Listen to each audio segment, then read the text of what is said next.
It is the Austin 316 show because it's season 3, episode 16 of the Hall of Fame show with myself, Kirk Buchner, and Evan Nolan. Evan, how you doing? Good. I don't have a can, but I do have a beer. So do I have to chug this like right now, or how does that work?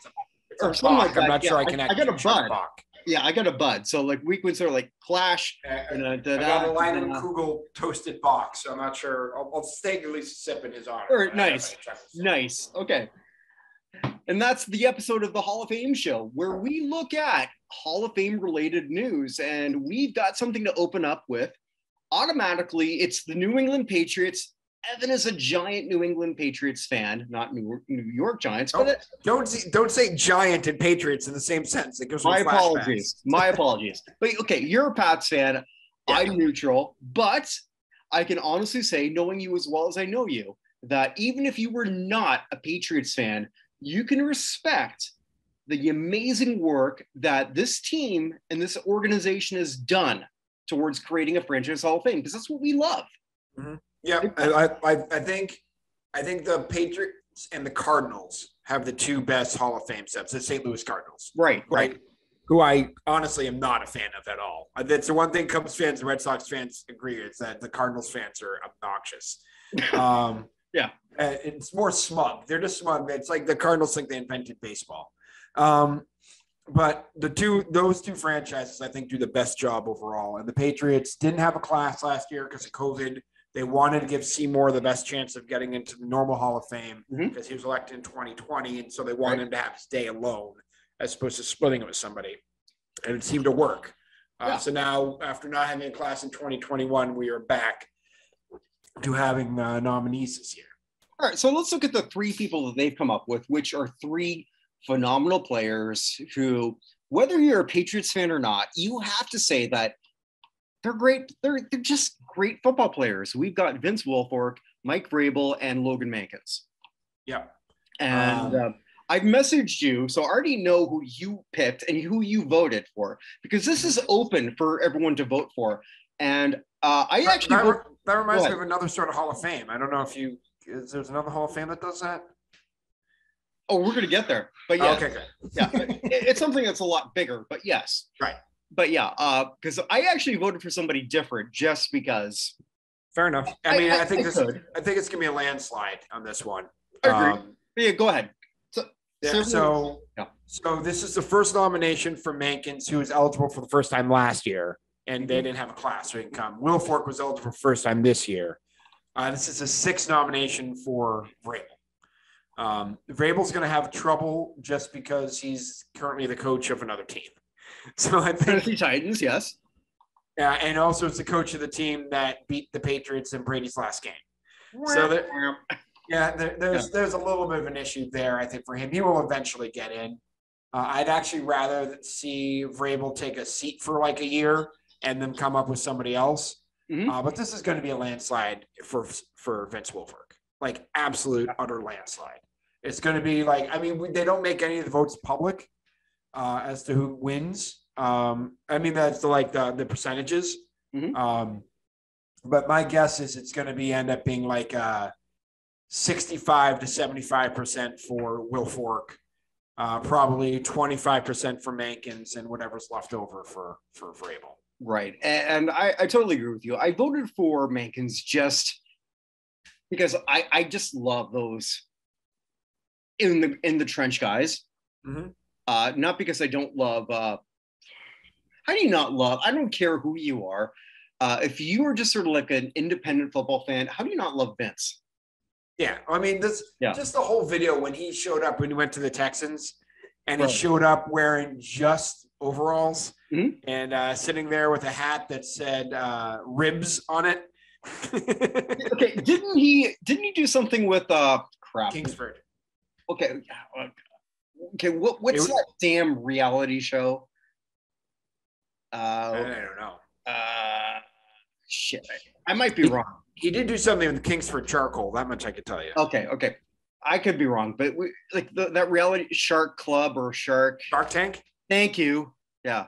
I never watched that show in my life, so I don't know. All right. Did he do something of that, or am I thinking of something else? He may have. I have to ask. All right.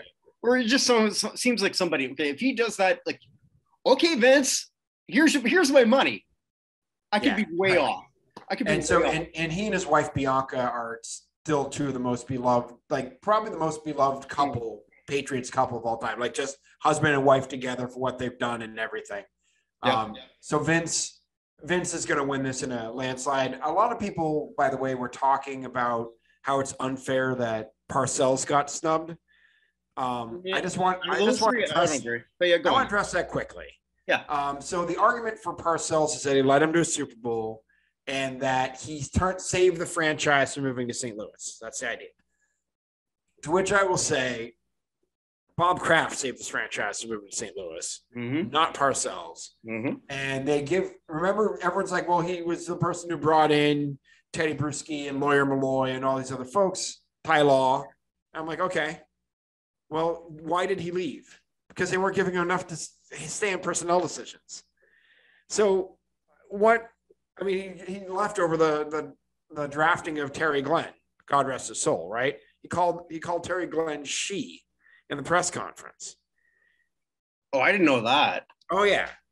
So he was salty. He went 32-32 with the Patriots.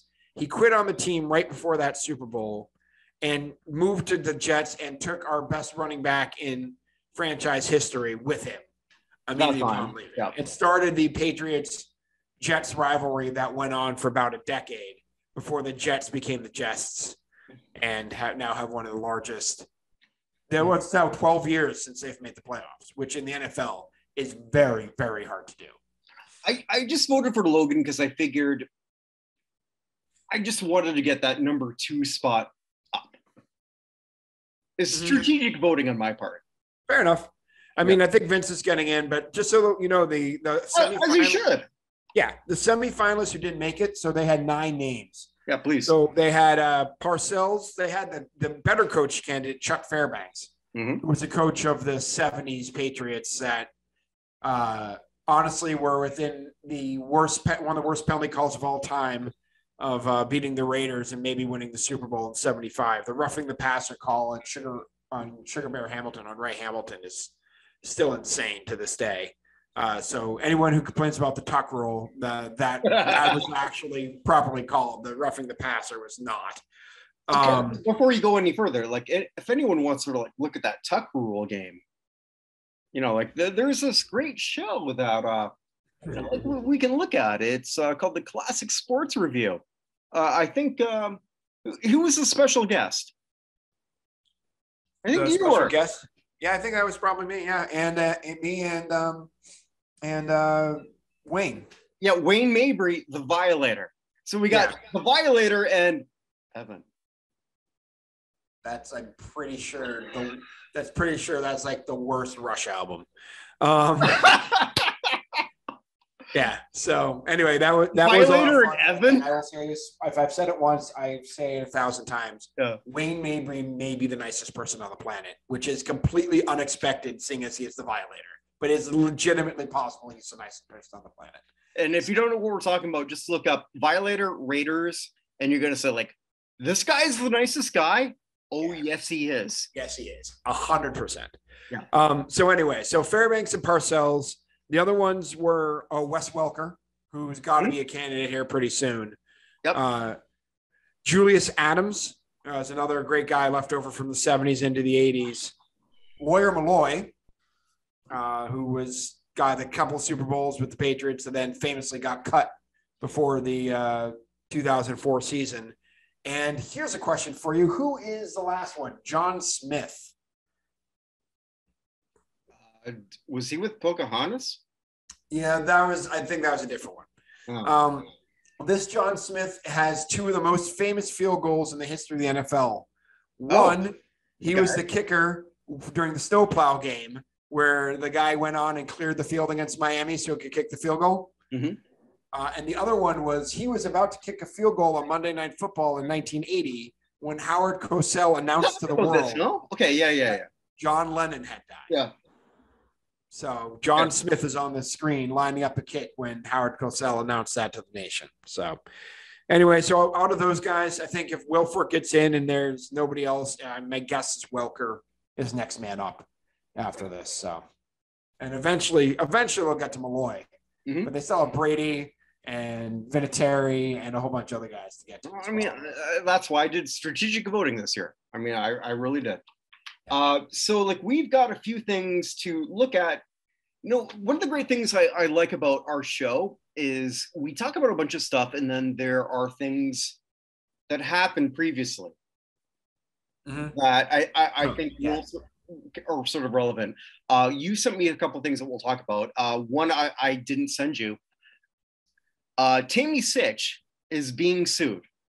That is the person who is a WWE Hall of Famer who decided that to get drunk. Well, maybe she wasn't drunk. I don't know, but she probably was. And she killed somebody. And the family of that will be suing her for $30,000, which doesn't seem like a whole lot because I don't think she has it. But also the person who actually owned the car. So I don't generally cheer for somebody in a lawsuit, but I am right here. I hope you get it. Fair enough. So I just wanted to bring that up. And you had a couple things that we wanted to talk. Oh, Jerry West. Yeah. I called this in the Good, the Bad, yes, you did. About a month ago that Jerry West should sue the makers of, I forgot the name of the show. Winning Time.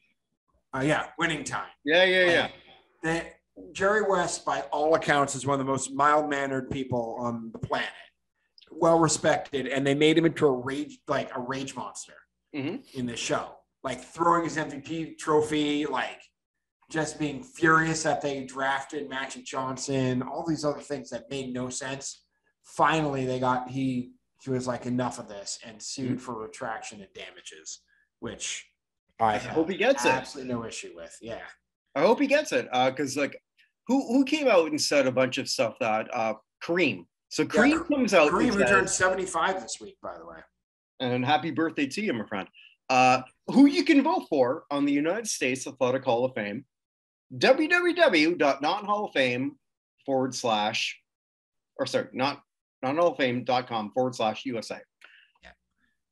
And even if he is a ninny. Well, yeah. Okay, but Kareem. No, I'm kidding. That's from Airplane, right? That he was a ninny. Yes. Yeah. Anyway, sorry. Hi, I'm Roger. I'm the cool pilot. But Kareem will just say whatever the hell he wants. Yeah, he has the right to. Right, and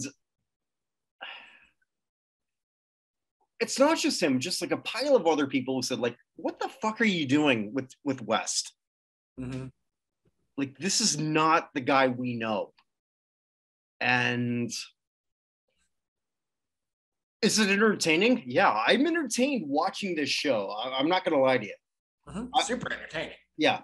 And I'm a Celtics fan. It's still entertaining. Right. But we know this isn't right. And you said this to me before I even watched it. And holy shit. And the sad thing is there's going to be a bunch of younger people who are going to watch this and think that this guy's a complete nutcase. He's the logo. He's the architect of the 80s Lakers. Like, he and Kupchak together, but like, equally a part of this thing. And they're just, I don't get it. Like, that's why they had the trainer in there for like to I can't think of the man's name at the moment. I apologize. It doesn't matter. But they had him in there as a consultant, and he was there 24 hours. Like, I'm not coming back. It's ridiculous. All right, so they're going to sue. So he's going to say this. So like, what happens here then? This is okay, and this is, you're the legal guy. So like, where do we go from here? I'm not sure is the answer to this. Okay, they can sue for defamation 100%. Yeah. Because it's already out, so you can't sort of like. Well, I mean, they're going to say that they were using artistic license on this. Yeah. And that they didn't actually accuse him of anything. But it's not libel, but it's certainly not true. So defamation of character is probably where it's going to have to go. Yeah. He could honestly sue for appropriation of likeness probably more easily than defamation of character. so that they used his likeness without his permission, which I doubt he gave permission for that. Yeah. And again, I used to be a lawyer, and this is not my area of expertise as much. So sorry, and I didn't mean to sort of like assume that, but compared to me, you're a legal guy. So yeah, I mean, I don't know exactly. They're ultimately he's going to get an apology, and they're going to settle out of court. Is what's going to happen ultimately. But the apology is really all he really wants. He wants something on the record saying, "Yeah, we made this up." Yeah, which is basically this is all bullshit. So yeah, that's essentially the whole smorgasbord of shit. Fair enough. Just sort of like talking about stuff that sort of happened. I've got sort of like really nothing brand new to bring to this poo-poo platter. So shall we get to those who we've lost? Unfortunately, 100%. Yeah.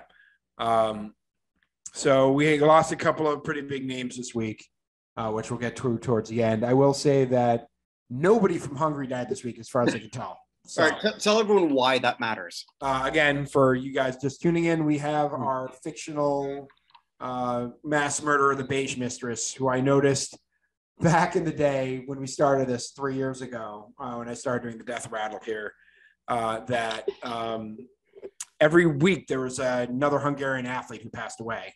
And so while the Black Widow seemed a little extreme for this, the Beige Mistress seemed more appropriate. Fanning, I'm telling you. Yeah, there you go. But I will say she was quiet this week. So let's start in the world of, we'll start in the world of music. I will go with DJ K. Slay, passed away at the age of 55, record executive, music producer with Columbia, worked with Ghostface Killah, Busta Rhymes, a few other folks like that. He passed away at the age of 55 for complications from COVID. So it is still going on, folks. It is still going on. Mm-hmm. Also, Canadian multiple-time Juno Award nominee Bill Bourne passed away. He was a traditional musician, or used traditional music from around the world to create different sounds and things along those lines. He had 1, 2, 3, 4, 5, 6, 7, 8, 9, 10, 11, 12, 13, 14, 15, 18, 19, 20, 21. He released 29 albums during his career. He passed away at only the age of 68. 29 albums is a lot for somebody who passed away at 68. We also lost Roderick Pooh Clark. Okay, before we go there, it makes me think of my dad, because my dad's going to come up later when it comes to a bunch of stuff. You know, my dad, who doesn't give a shit about anything, has been to a Juno Awards. Oh, yeah? Yeah. Yeah. So, because like my mom, God bless her, when she was still sort of functional, they had the Junos in Hamilton all the time, Hamilton, Ontario. And it's at the Cops Coliseum. And so she would drag my dad there. My dad would fall asleep because my dad doesn't give a shit about anything. Except for when a politician came up who he hated. So there's my dad. Like, oh, I hate you. Boo! Boo! Wow. And then my mom would yell at him, and then he'd fall back asleep. Fair enough. For me, that's kind of funny. Fair enough. So back to dead people. Sorry. We lost our second member of the R&B group High Five. Roderick Pooh Clark passed away at only the age of 49. You may remember them for their 1991 hit, I Like the Way, also known as The Kissing Game. So lead singer Tony Thompson died a few years ago, but Roderick Clark passed away. It doesn't say from what. Actually, Tony Thompson died back in 2007 at the age of 31. So the second member of the original lineup, Pooh Clark, just passed away. By the way, one of the original members, Marcus Sanders, has 4 other folks, and they are still touring around the place as High Five. So, We also lost Guitar Shorty. We also born David William Kearney, blues guitarist, singer, and songwriter. Passed away at the age of 87.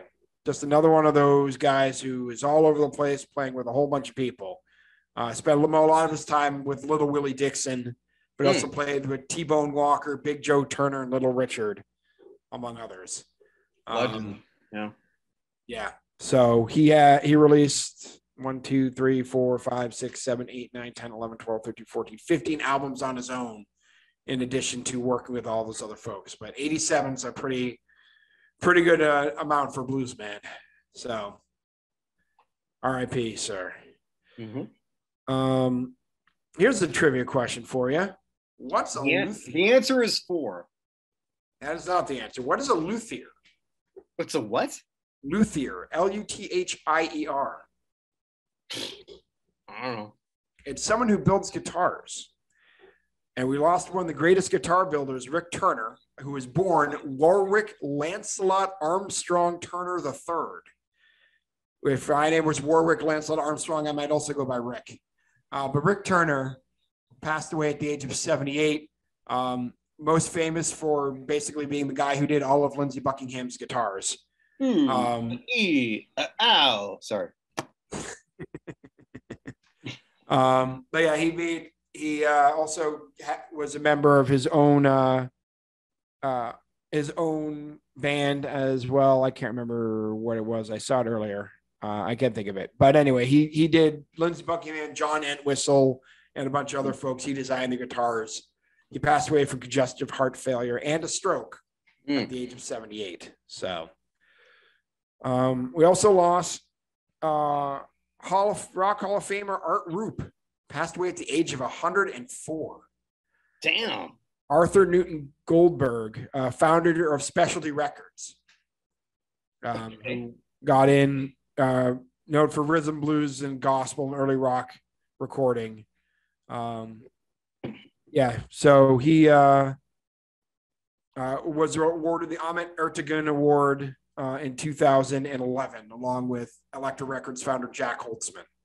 So even at that point, 2011, he was 96, or 94. Yeah, since you brought that up, I mean, like, we're going to be talking about the Rock Hall pretty soon. Mm-hmm. And God damn it. I mean, like, we don't even know what's going to happen soon. So all we know is that they're closing the voting on the 26th. Right. Which is Tuesday? No. What is it? I think you're right. Tuesday. But I mean, like, soon. Tuesday. Yeah. So I'm assuming we'll find out randomly next week, because the Rock Hall does a great job letting everyone know what's going to happen. Well, they'll announce the night before that they're going to announce it at 6:30 in the morning Eastern time. And we're going to find out who it is. So yeah, I think this may be looking at the votes we've seen cast, I think this may be a female heavy class, which will be interesting. So, or may not be. Who the hell knows? 100%. Who, matter of fact, who does know? Yeah. So, anyway, okay. Also passing. Sorry to jump in there, but I just. No, that's fine. Okay, yeah. Also passing away this week. Former, probably the most successful football coach in the history of Lehigh, Andy Cohen, passed away at the age of 57. Won 5 Patriot League championships. Died. He stepped down in 2008 after having early onset Alzheimer's, and passed away of it at the age of 57. In the world of basketball, number 8 pick in the 1978 draft, the second draft pick of the Boston Celtics that year, behind number 6 pick, some guy named Larry Bird. Freeman Williams passed away at the age of 65. Yeah. He never actually played for the Celtics. He ended up going to the San Diego Clippers, and actually is still the number 2 all-time scorer in NCAA history. Oh, wow. Okay. Yeah. He scored in his college career, he scored 4,700 points. Does it say who's number 1? Yeah, I did see that. Number 1 is Hold on. I did see that earlier that he was number 2 all time. Pete Maravich. Okay, yeah, who's that? Okay, yeah, okay. Yeah. Wow. So yeah, he was 2-time NCAA scoring leader, second team All-American, which is in 1978, which is pretty good because he went to Portland State, and a third team All-American in 1977. He passed away. Actually, probably best known. Honestly, he was. I think the first time I figured out who he was is he was Duck Johnson, the playground legend for White Man Can't Jump. I was like, who's that old dude playing basketball? And it was Freeman Williams. Okay, I'm just gonna like do a segue here. If you care about these sports legends who don't technically exist, the fictitious athlete Hall of Fame goes there. Has Duck Johnson been there before? No. Get Duck Johnson as a preliminary nominee. Write it down right now. No, but that'd be a great one. Yeah. Did you watch the Oscars where the 3 of them were there? Rosie Perez and I just focus on Rosie Perez because I still have a crush. Hey, crushes die hard, my friend. You think I got a shot? I think you might get shot by your wife if you try too hard. Well done. I was wondering where you're going to go with that. Yeah. Okay. We also lost Daredevil Norman Surplus, the first person ever to circumnavigate the globe in an autogyro. What's an autogyro? It's like a weird bicycle plane hybrid thing. Okay. So he was the first one. His trip began in 2010 and ended in 2019. So it took a while. I still don't know what that is, though. Like, you'd have to look up a picture. There's no good way to show you. But he passed away at the age of cancer at the age of, he was born in 63, so 59 years old. It's still awesome. I'm just sitting here in a hotel in Winnipeg. 100%. I get it.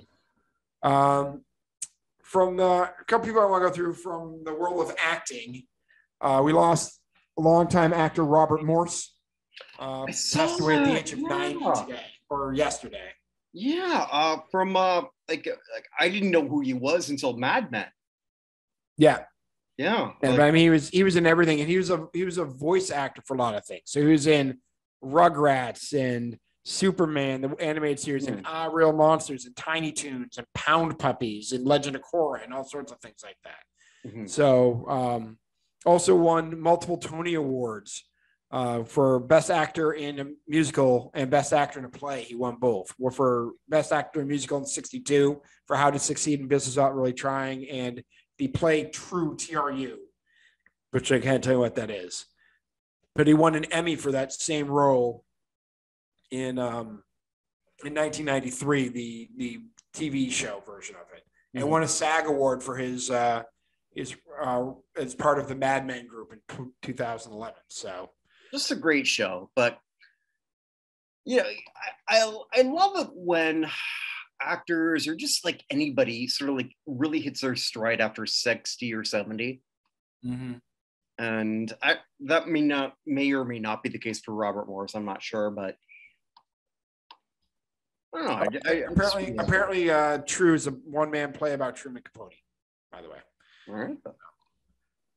Anyway, also another character actor, Liz Sheridan, passed away. Best known as Seinfeld's mom. She was 93. So, also in a whole bunch of TV shows and as best woman in car from Forget Paris. So, yeah, she passed away in 93. And one last one. Did you watch The Mandalorian? No, I have to, but I haven't. Okay, so there's a robot he works with who it's IL-11, I think. Okay. But the actor who voiced him, Rio Hackford, passed away at the age of only 51 from uveal melanoma. So he's also the Rio Hackford is also the stepson of Helen Mirren. So, for anyone just sort of like wondering about like Helen Mirren, like Helen Mirren's awesome. Just do a Helen Mirren YouTube thing of just Helen Mirren just destroying like what do you call it? Just somebody who's like a host in the 70s. Right? Yeah. You know which one I'm talking about? Because like obviously I do, but I've seen it before, but it's been a long time. Okay. Okay, thank God, because I can't word myself worth shit, obviously, but it's okay. You can edit it out just like you always do. Oh yeah. I'm great for editing. Yeah. Anyway. All right. So we have two more things to go through here, or two more sports. We lost Ed Jasper, the defensive tackle for the Eagles, Falcons, and Raiders, who retired only in 2005, passed away at the age of 49. I don't see what he passed away of, but he played 9 years in the league. And, I believe he was part of the no, he's part of the Atlanta Falcons team that lost in the NFC Championship, not the one that went to the Super Bowl. So, okay. Anyway, we also lost Doug Buffon, one of the 100 greatest Bears of all time. When he retired, he held the record for most games played with the Bears. He's now fallen to third. He is a member of the Louisville Cardinals Ring of Honor, member of the Kentucky Pro Football Hall of Fame, and the last player to play under George Halas, who played in the NFL. After he left, he was one of the founders of the Arena Football League, actually founded the Chicago Bruisers, who played in Arena Bowl 2. And also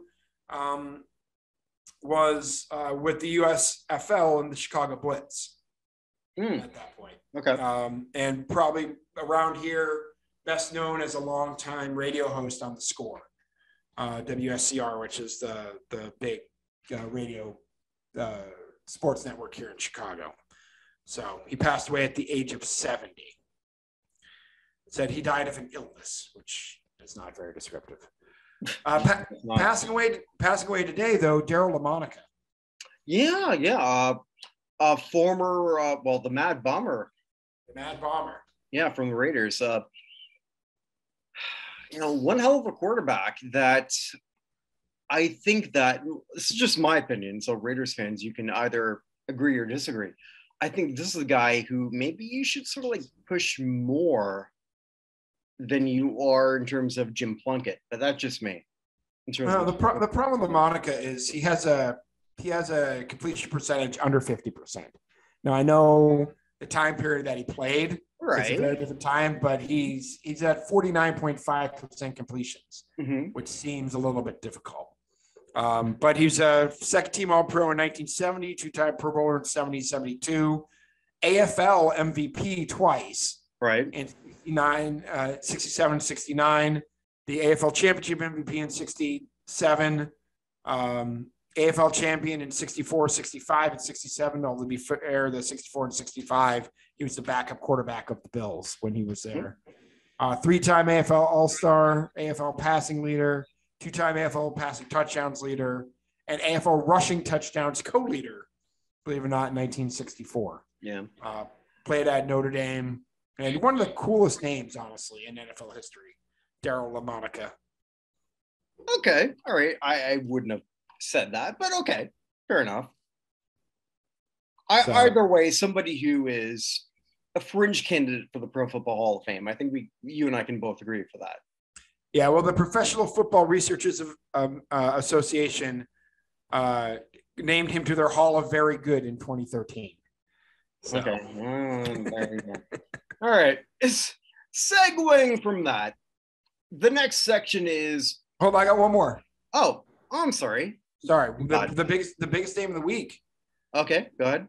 Mike Bossy. Oh shit! I'm so sorry. Yeah, Mike Bossy.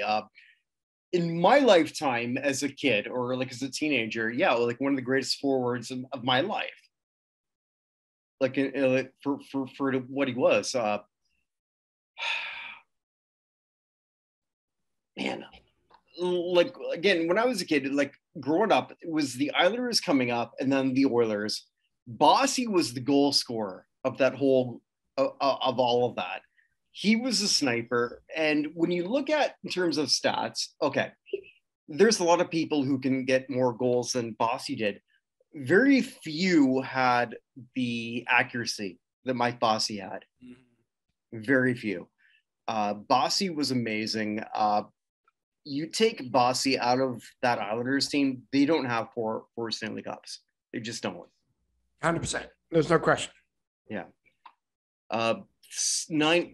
I'm trying to think. I might be off here, but because I'm just doing this off the top of my head. I believe 9 years in a row where he had at least 50 goals. Yep. So he's the only player in NHL history to score 50 goals at least in 9 straight seasons. Okay, so I got that. And 3 of them, I know he had at least 60, maybe 4. I could be off on that. I'll give you a number on that. He had in 5 seasons, he had at least 60 goals. He had 69 in 79, 68 and 80, 81, 82 he had 64, 83 he had 60. That is 3 straight seasons of 60 plus goals. And 86 he had 61. Then he only had 38 in 87 and decided to retire. You know, like had it not been for the Gretzky era, like we'd be mourning him a lot more than we are now. Well, to be fair, in the history of the NHL, the most 50-goal seasons anyone has had is 9. He and Gretzky are tied, but his were consecutive, unlike Gretzky's. And the most 60-goal seasons anyone has had is 5, which is him and Gretzky. So he's tied. Yeah. In those 2 categories with Gretzky. Per game, he averaged 0.762 goals per game, which is the highest in NHL history. He averaged 3/4 of a goal a game, which is nuts. That Islanders team, him, Trache, Potvin, oh my God, they were good. We've lost 2 of them in a month now, right? Yeah. So they were that good. It's kind of heartbreaking. Apparently, I was just reading this too. I didn't know this. Gretzky and Bossy hated each other. Really? Yeah. Hard for me to imagine Gretzky having hate as an emotion, because it's hard for me to imagine Gretzky having emotions. Yeah, exactly. Yeah. It's basically like they just didn't get along. And which is interesting too, because like Bossy, when you look at him, I always thought it was like when I was a little kid, like you and I have joked about the Lady Byng trophy. You know, and Bossy is a multi-time winner of the Lady Byng. And the Lady Byng, for those who aren't three-time winner. Okay. Yeah. So for those who aren't aware, like what the hell is that? That is for the most gentlemanly player in hockey. And there is something to be said about like winning that award, meaning like, okay, you're not really fucking up and getting yourself in the penalty box, but at the same time, hockey's a rough game. You know, so it is the trophy that Evan and we've joked that we'll just be blunt. If you want to get laid, you're not going to say like, hey, I won the Lady Byng. You know, putting it bluntly, that's what it was. But Bossy won that. And, you know, there's just something about what he was able to do. Those two, what was it? Gretzky said that, you know, like, yeah, he's a great player, but I don't want to hang out in a cab with him. So who the hell knows what it was with those two, other than they were just two great snipers, which is fine. Yeah. Like, who the hell knows? I mean, like, how many times? I mean, Gretzky did win that award 5 times, just by the way. Yeah. I mean, like, how many times too, like, I've been watching like a Shaq just sort of like get upset because like him and Kobe just didn't get along. You know, at that point, you know, like there might be something to it. Just sometimes the great ones just aren't friends. Mm-hmm. And you know, that's how it is. But Bossy was one of the greatest wingers. I would say, in my opinion, the greatest winger in the 80s, the greatest winger of my youth. Fair enough. I don't think that's ridiculous. Yeah. And you know, God bless you, buddy. Like, I'm not a religious man, but I hope I see you on the other side. Mm-hmm. That's all I can say. Yeah. So Calder Award winner in 78. He was a 8-time All-Star, 5 times first teams, 3 times second team, 3-time Lady Big Memorial winner, 1-time Conn Smythe winner, 1-time Canada Cup winner, and 4-time Stanley Cup winner. 4-time Stanley Cup winner. And, still holds a whole bunch of records. Also had one part of the season where one season where he had hat tricks in 3 consecutive games. Yeah. Which is crazy. And who knows what he could have done had his back not given out on him. Like, true. Bossy's career ended around 30, at the age of 30. So, like, he could have easily scored another 500 points. So, hats off to you, brother. Yep. And by the way, he would have 2 Rocket Richard trophies had it existed at the time. So he led the league in goals in 79 and 81. Yeah, no, I'm glad you brought that Richard trophy, but didn't exist back then. So, yeah.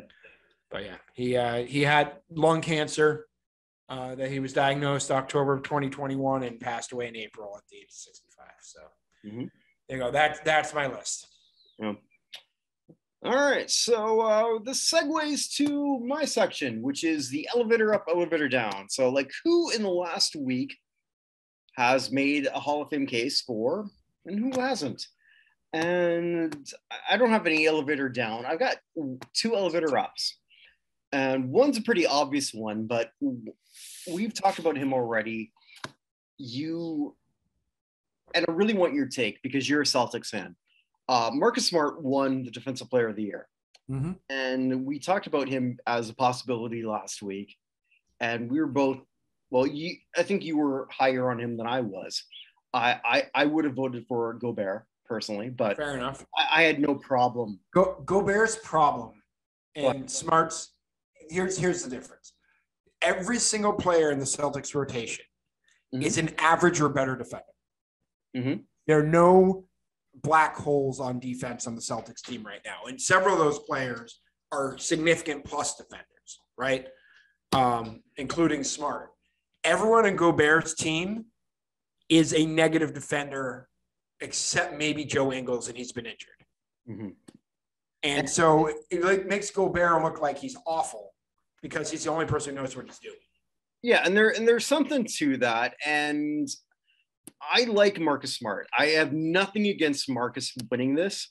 Having said that, I'm gonna put him as an elevator up with a giant asterisk because I don't think this does shit for him in a lot of ways. I mean, there has to be a lot more for Mark. I mean, he's his 8th year in the league. Yeah, I will say that first game that the Celtics beat the Nets, the single most surprising thing as a Celtics fan of Marcus Smart's career is that after those 2 guys flew by, he did not shoot that 3-pointer. Like, I have watched him for 8 years. He has always shot that 3-pointer and had it brick.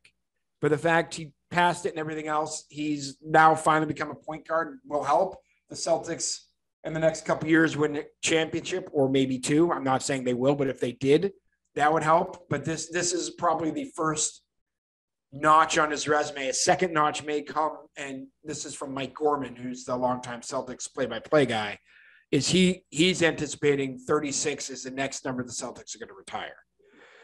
Well, which would be interesting. And I think when I'm looking at the Celtics team, who could win the whole thing, and I got no problem if it's possible. Like I said, I think there are 7 teams that can win it, and 2 of them are playing right now with the Celtics and Nets. Sure. So. But Smart is not even close to the top 2 guys. No. On that team. And when I look at the past defensive players of the year, here's the last 10. Not sort of like doing this in duplicate. So we got Gobert, Giannis, Draymond, Noah, Marc Gasol, Tyson Chandler, Dwight Howard, Kevin Garnett, Marcus Camby, Ben Wallace. I'm not going to scroll down any further. Yeah. So Wallace, Garnett, Giannis, Embiid are all either Hall of Famers, going to be Hall of Famers. Draymond Green's going to be a Hall of Famer. I think so. And when I'm looking here at Marcus Smart, he doesn't even have a PER of 15. Yeah. That's not good. And No. I'm not saying that he's not a great defensive player. He's phenomenal, but he's not a great, how do I put this? Out of the list I've just given you, I could sort of like build a team around any of those guys. And if Marcus Smart was my guy to build around, I'd say, nope. Yeah, I mean, there are a couple guys. I don't know if you can build a team around Tyson Chandler either. Him over Marcus Smart. That is actually true. Yeah, no, I don't think Marcus Smart will ever be a Hall of Famer. But I mean, this is certainly, in terms of elevator up, winning this award, being the first guard to win it since Gary Payton in 1996. Yeah, I mean, it's an elevator up, but it's like, okay, here's the elevator. I'm not sure that you even belong in the building. Oh, he gets into the lobby. He's waiting for the elevator. Right, but I mean, like, it had to be mentioned. And all right, so here's my second one, and I brought him up as an elevator up before, and I already know as soon as I talk about him, you already know exactly where I'm going, because God knows you know me too well. I've been watching a lot of Hulu in terms of the same ads come up, and it's AT&T, and it's Matthew Stafford. Mm-hmm. And it's Matthew Stafford talking about how, so I can sort of like get this phone and so I can make this trade. But okay, I'm not going to go any further here with this. But Matthew Stafford is being presented as a star. Mm-hmm. And he's the quarterback of a team that just won a championship. Right.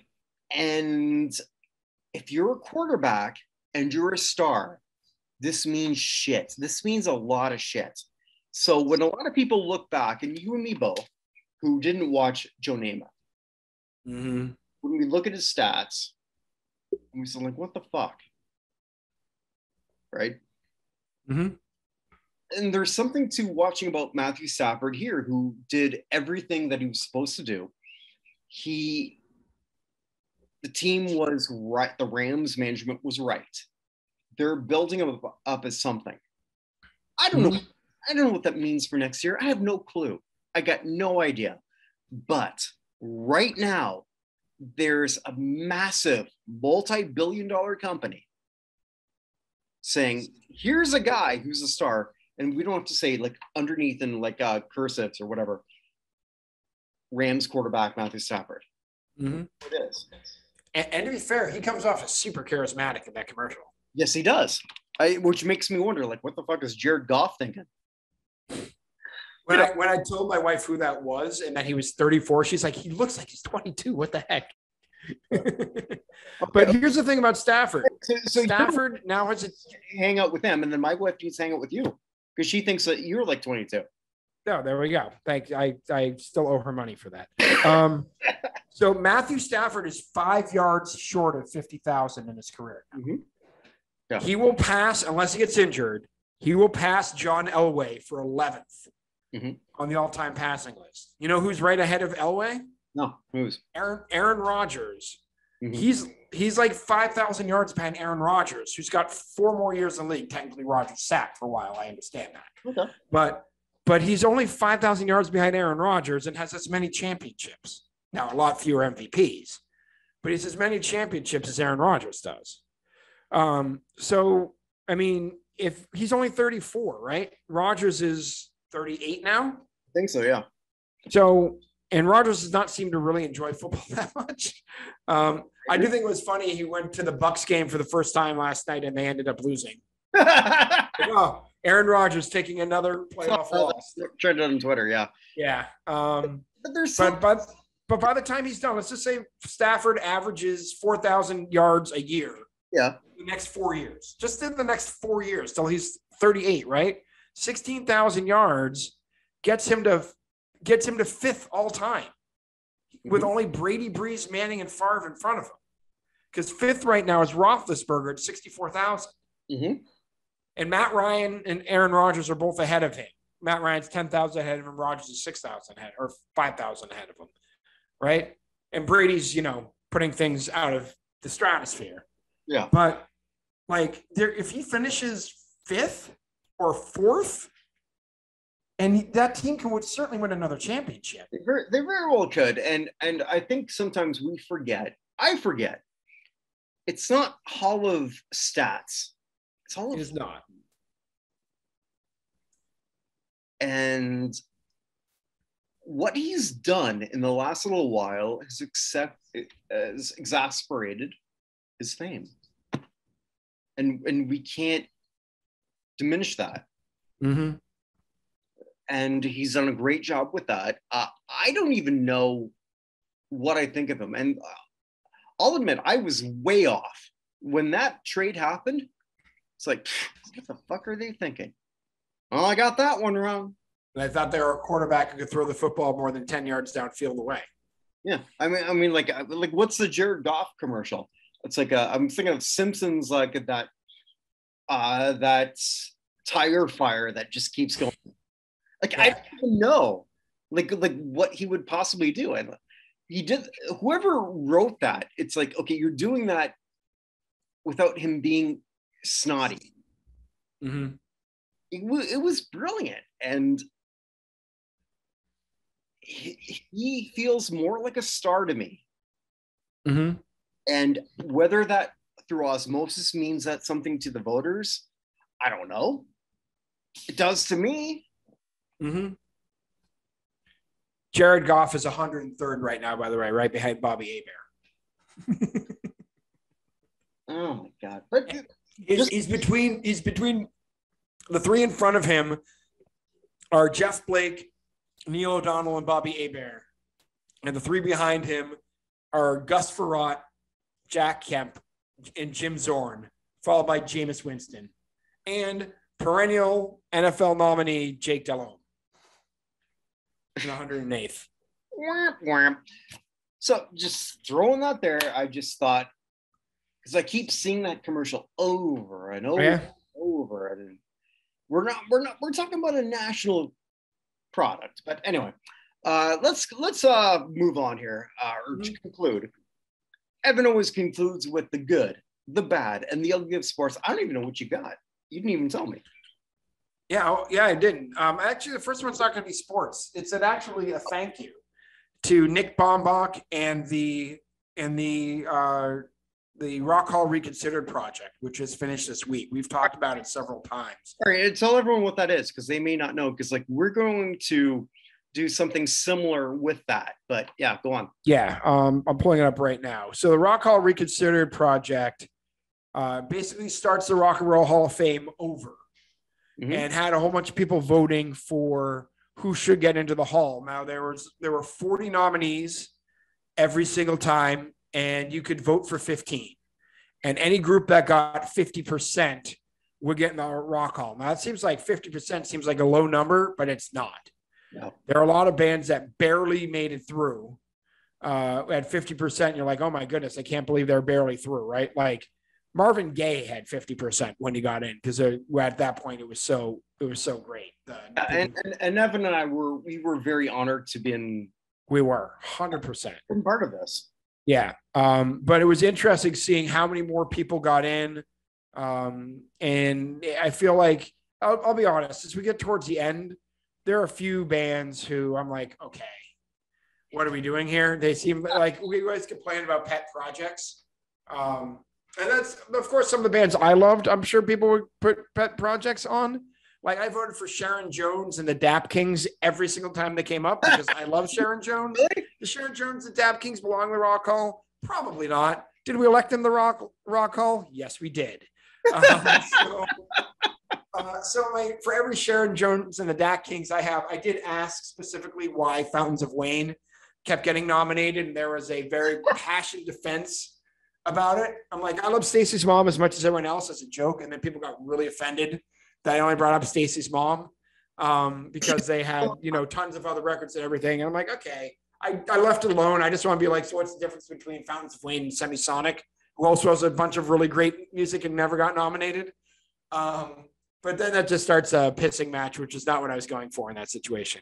I still say we need to get Styx out of there. But regardless. Oh, no, Styx is the worst. Okay, Styx is actually playing here, right here, in this very, like right here in Winnipeg. And I've got to be a blue-collar man here. So when I go there, no? I will say this. Renegade is a good song. They finally found me, the Renegade. Sorry.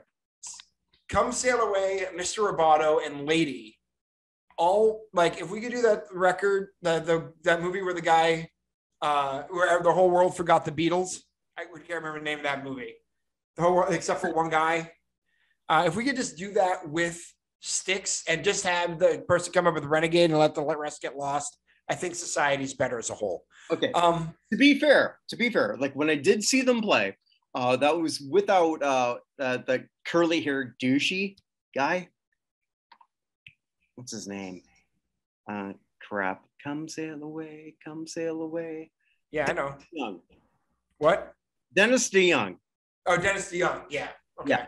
So like what I did see them a couple times without him. Fair. I just don't like him. Anyway, I didn't pay for it either, so there's that. Oh well, there you go. Yeah. Well, I mean, I also have unintentionally seen Smash Mouth twice at this point. Once they were playing at my school, and I had scuba diving class, believe it or not, because I had to take a phys ed credits, and I had to waste 3 credits. So instead of taking like soccer, I decided to take scuba diving. And I got out of class and changed in the locker room. I walked into the gym, and they were playing the Smash Mouth and Third Eye Blind. So I was like, oh, I might as well hang around. And then we were at our town Septemberfest, which is a big thing a couple years ago, and Smash Mouth was playing then as well. So I've now seen them unintentionally twice. I can respond, but it's not PG rated, so let's just go on. Fair enough. Mm-hmm. But no, regardless, the whole thing it was amazing. There are some things I learned about the process. Like there are things that annoyed me about the process. Like I said, keeping seeing the same bands when you wouldn't see other bands at all, which I thought was interesting, but that's probably just has to do with, I mean, he has a nominating committee who is willing to commit every week, right? And he's not going to switch that up, and they're going to have their own feelings on different people. And so we're going to see those people, and those are going to be different than mine. So the fact that it annoyed me was just more a function of reality of the situation. Does that make sense? Yeah. But I did like the idea of like, hey, it might make sense to have like 10 people and then switch a few out every week. Like give some people a week off or so just to get different names in there. I thought it was a great idea. But like everything else, just the amount of work he put into it and the amount of interest and thought that I put in it. Because he not only gave us like update, he also set up a Spotify playlist for one song from every band in case you weren't sure who I don't know, the drive-by truckers were, who every time they came up, I'm like, who are the drive-by truckers? Yeah. I'm not going to be doing that for like when we do that for hockey and whatnot. I can't think of well, I guess we're going to do the same thing from good old hockey game.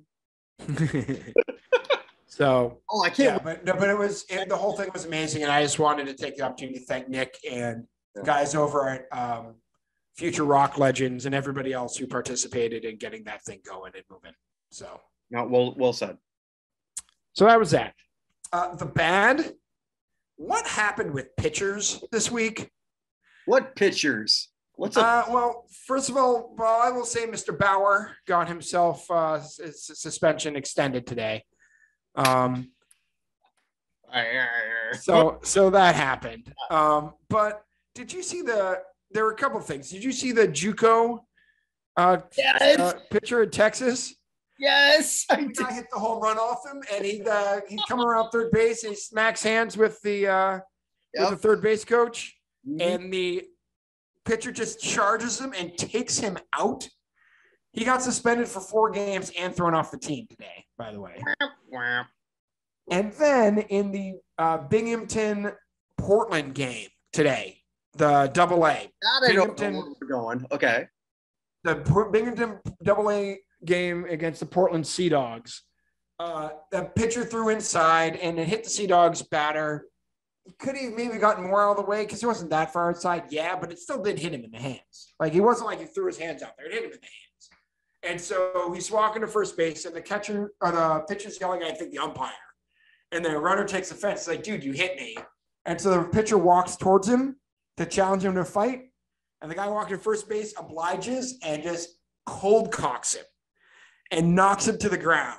And mayhem ensues. And somehow the pitcher gets up out of this thing and charges the guy who was like in the batter's, like the on deck circle, and goes to take him to the ground. And in so doing, ripped, I believe, his ACL and taking the guy out. And he's writhing on the ground in pain at the end of this whole thing, where you're going to just let the whole thing go. I don't know what got into pitchers this week, but God, they were nuts. It was just weird. It happens. It does, but it was just like, I thought of this when I saw the second one. If you haven't seen the clip, I think Barstool had something on it. You can just see the clip. Barstool also had the guy who decided to pick a fight with Mike Tyson on the plane today. Oh my God, that was so great. I mean, okay. Bill Maher does all this thing where he always says like, okay, let's just stop being ashamed of being a white guy. Mm-hmm. This was one of those ones where I was ashamed to be a white guy. Yeah.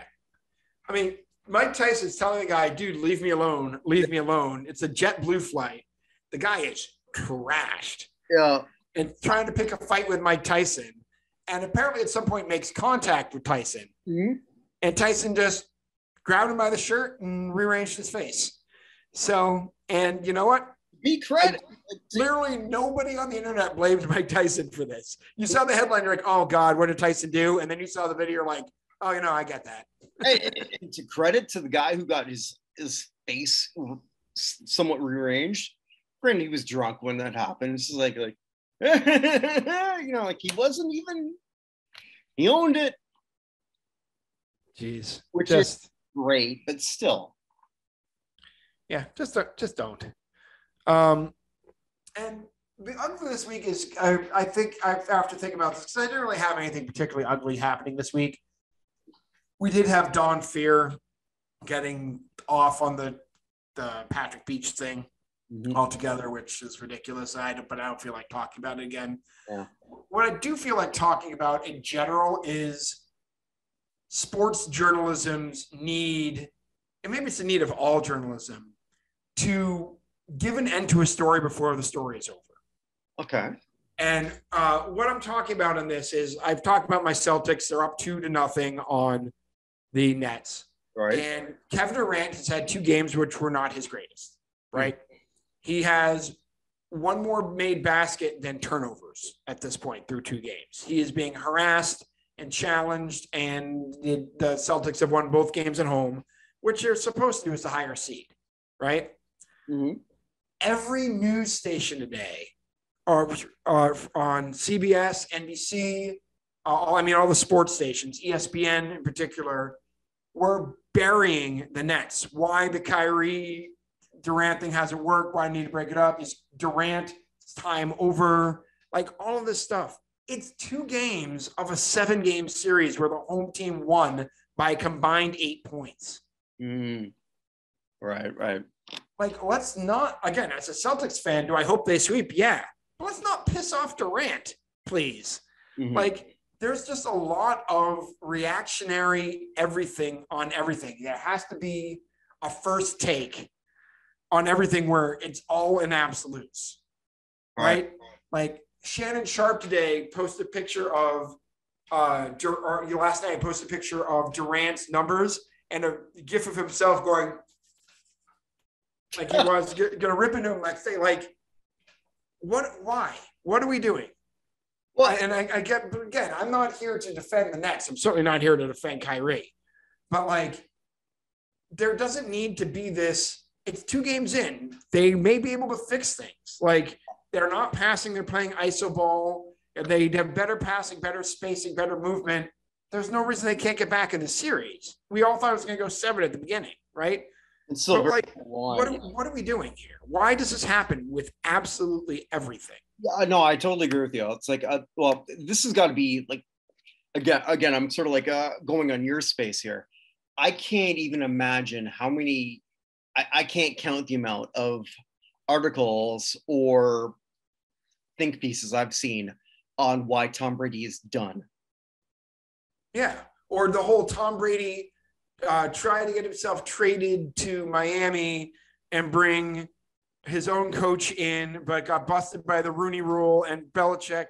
Oh, okay, but there's accidentally like this whole weird conspiracy theory. I'm talking about years ago. Oh yeah, well that too. Well, yeah. I mean, Nick Wright, who is an idiot. I mean, take that back. He's not an idiot.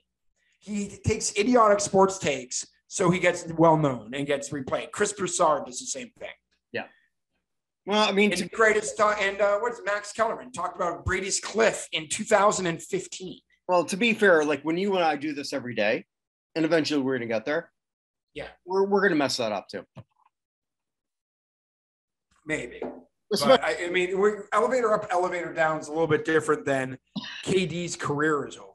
Well, okay. And then just another one from this week that drove me absolutely crazy, and Dan Kelly as well too, actually, our friend from Boston. Yeah. The Celtics flagship station coming into the playoffs said that the Celtics were trying to avoid playing Toronto in the first round because Al Horford had faked his vaccine thing and had bought a fake one online and therefore couldn't go to Canada to play the games, despite the fact he played games in Canada this season. Like they're accusing him of a federal crime as sports show fodder with absolutely no basis in fact. Got to come up with something to talk about, huh? But they are the people who have the Celtics games on the radio. Yeah. Like this is their flagship station. What are we doing? It's clearly not run by the Red Sox. Well, the Red Sox would ban. The Red Sox own the paper so that every bad story about the Patriots gets printed. Well, it's a good thing. Good thing that our flagship is owned by us. Yeah, I'm gonna start ripping on the main show here, though. Both those, the co-host in particular, is just way too. Co-host. I worked hard. So, but it really annoyed me this week, and those are just two examples. They're all over the place. Just a state of journalism in general that we need a hot take with everything, and important things get lost in the There's so many important things going on, and we don't need breathless reporting on Johnny Depp's relationship in court. No, I totally hear you. It's like when I look at everything with Kaepernick, it's like I'm done. He doesn't want to play. Mm-hmm. And maybe he will. I just don't believe it, but I could go in on that. I already have. I don't feel like doing it right now. I mean, we could in a few weeks, but I don't think there's a point because I don't think it's going to happen. I really don't. Yeah. I don't know. What do you think? I don't know what the solution is because this apparently drives ratings. I mean, this is the reason they're. Okay, but let's forget about ratings. All right. So let's just talk about Cap, right? So you and I we're business owners together. Mm-hmm. Right? Convince me that Kaepernick wants to actually play and he's serious this time. Mm-hmm. That's really what it is. And I don't believe it. Maybe he does, maybe he doesn't. I don't know. I 2 years ago, I would have said, forget it. He's full of shit. Now I'm not so sure. He's making an effort. I'll give him credit. Mm-hmm. But I don't know. I mean, and that's really what gets me, I think, with the whole thing with that. It's like, okay, well, the NFL is keeping him out. No, the NFL is not. The NFL tried. It's 32 teams. Somebody has to say, all right, we're going to give him a shot. Mm-hmm. Yeah. I mean, if you're the Carolina Panthers just announced that Sam Darnold is their starting quarterback next year. Sure. Why don't you just bring Kaepernick in to see? No, and I'm a Saints fan. I'm I don't feel that. Crap. Who's my quarterback? I'm blanking here. Taysom Hill. Thank you. All right. So Taysom Hill is not going to win me a Super Bowl. He's just not. Is Kaepernick going to? Probably not. But at this point, is he worth a shot? Maybe, sure. I don't know. You know, like as a Saints fan, what am I going to say? Like you're a Pats fan. Like you've got a team that you can say like, I can build a team that could be in the playoffs. I don't. Well, you do have the worst division other than Brady. Sure. You do have the worst division in the right. You know, and there's something to that, but Kaepernick did a lot of dumbass shit 3 years ago. Dumb. And if I was an owner, it would be a real hard pitch to get me to say, look, let's give him a shot. But whatever. That's neither here nor there. Whether Evan and I actually talk about this, we've talked about him. We have. We may never again. I don't know.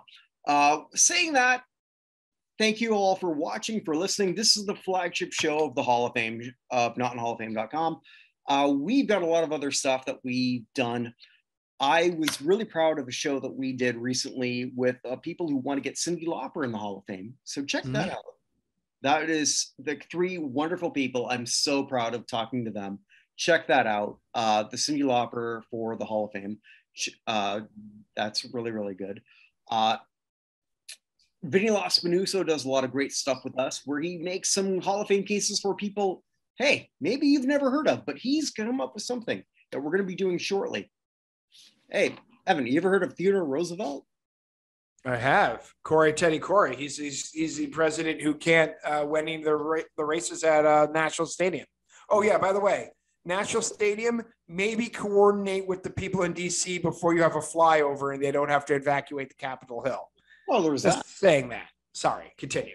Yeah.